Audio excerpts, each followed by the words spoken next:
Мерцают лишь светильники стенах святых, как вдруг с небес раздался глас.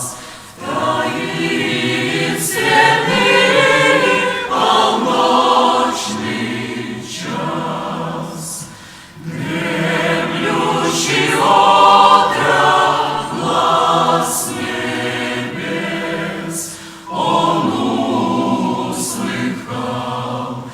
Раб слушает тебя, он Господу сказал, и в сердце он свое склонил пред Словом Божьим Самуил. Дай внять и мне словам Твоим, о Боже мой, орудием